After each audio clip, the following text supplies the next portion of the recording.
This is Frank Islam, Chairman and CEO of FY Investment Group and your host of Washington Current Review, where we interview leading voices from business and politics that impact you, the viewer.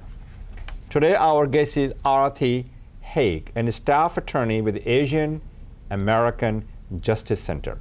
She'll be talking about Asian American participation in government contracting programs. That is a hot topic these days. Welcome. Welcome to our show. Thank you very much for coming. Appreciated that very much. Tell me, what exactly do you do at the Asian American Justice Center on behalf of Asian American businesses? So at Asian American Justice Center, or AAJC for short, I am a staff attorney, and I lead what is called our Asian American Contractor Empowerment Project. And essentially, I am a policy attorney, so all of us at AAJC, we do our work through public policy, public education, and a very limited amount of litigation. Now, my work specifically is to make sure that Asian Americans remain included in government contracting programs, such as the 8-day program, folks. The Small Business Set-Aside program. Exactly. The Disadvantaged Business Enterprise programs and the like. And the reason I started doing this work is because back in 2004, in the city of Chicago, Asian Americans were essentially kicked out of their government contracting program. This is for the local government you're talking about? Yes, the Chicago government. Yeah. And basically this program was for all groups who historically have been discriminated against. So African Americans, Hispanics, Asian Americans, women, and Native Americans. And you know, there's a model minority myth about Asian Americans. Especially Indian American. Right. They all think they're doctors and engineers and they're rich. Everyone they think that Indian Americans are all as successful as you are. Well, thank you. But, and while we applaud those people, of course, for their success, we know that that's not true of all of us, and that we too, like other minorities, have a strong history of discrimination against us, unfortunately. Great. So you have a passion here.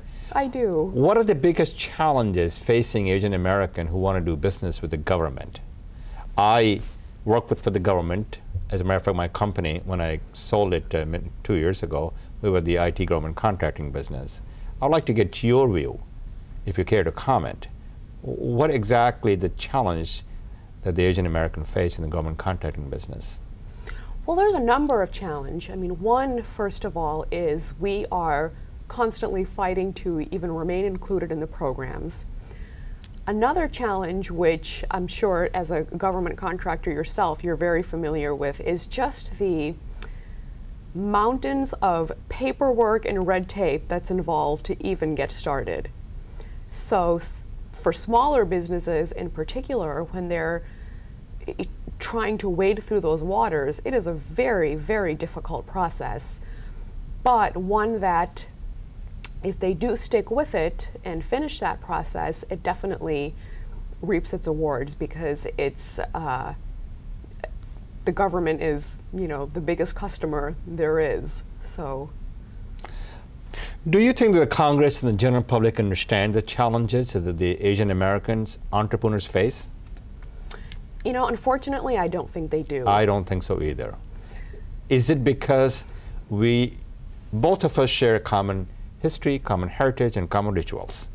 So I'm sure that you do know there is not that many Indian Americans. As a matter of fact, there is none in the Congress. Right. And so you think they don't understand it? I really don't. And it's too bad that in 2009 that I still have to say that, but I don't think they understand exactly what our history is. And, you know, when we talk about Asian Americans, that's such a broad term. There's so much diversity amongst us, you know, subcontinent Asians like you and I, then Southeast Asians, then folks from Japan and China. There's so, you know, it's people like to kind of lump us together as Asian American, but that term is very misrepresentative in a lot of ways. Okay. Because depending on what part of Asia you're from, That is correct. you have a very different culture oftentimes. That is a correct statement. And so part of my work at AAJC, well, AAJC overall is to help the public and Congress understand what our unique challenges are. And in government contracting, the unique challenge is that along with everyone else, not only are we trying to keep the programs alive because they are challenged every day, but unlike the other minority groups, for example, we have a two-pronged battle. We're fighting, number one, to keep the programs alive, and number two, to keep ourselves included. Good. So what can be done to help level the playing field for Asian American entrepreneurs who deal with the discriminations? Well, Congress and the public need to understand, again, we are not this model minority, that not all of us are successful, that we are still plagued by discrimination. So what our community needs to do is to come forth and speak out and share their stories. We often applaud our success stories, such as you again, and of course we are so proud of folks like you. Well, thank you. Yeah, absolutely, but often we don't spend enough time talking about the folks who, for whatever reason, aren't making it. And that's what we need to draw more attention to. So we need folks who think they might have faced discrimination in contracting or in any other business aspect to come forth and say, here's what I've been through.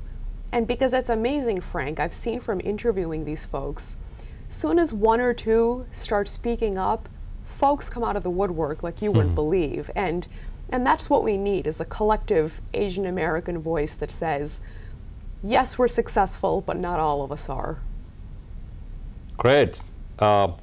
Discrimination is so difficult to prove, right? Absolutely. So what's the point in speaking up about it? And I do applaud you what you do. Won't that do more harm than good?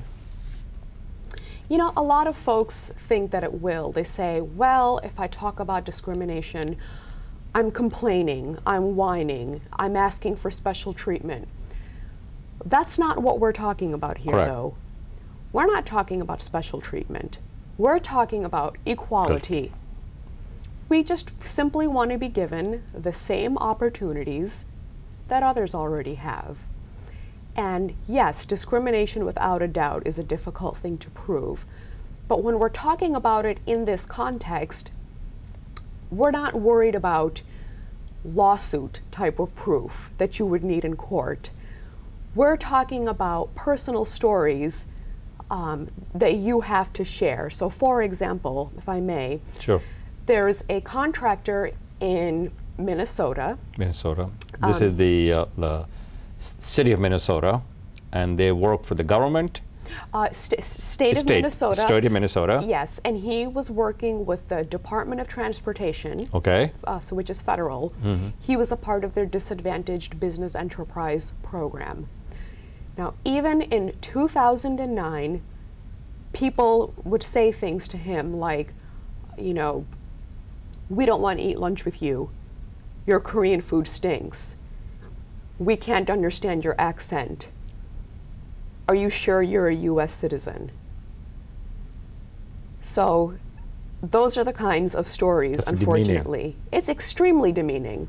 I mean, here is a man who is so educated and skilled and capable. Why does he have to prove himself anymore? Then why does he have to go through that?